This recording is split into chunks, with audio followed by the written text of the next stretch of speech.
татарском книжном издательстве вышла моя книга. Называется «От Калуги до Берлина». Книга написана мною, подлинная, и в нем участвуют только мои боевые товарищи. Мы на фронте называли друг друга по фамилии. И там в книге тоже написано, как боевые товарищи со мной сражались.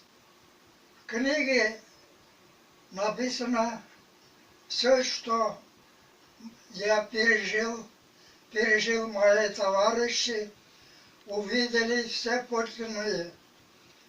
Мне сейчас 100 лет.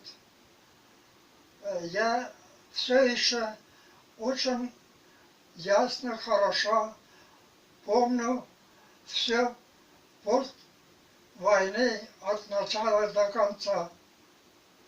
Войну я кончил в Берлине как автоматчик,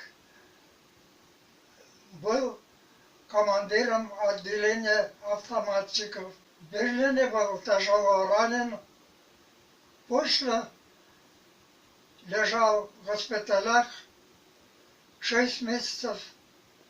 Домой вернулся в 45 году, октября 45 года.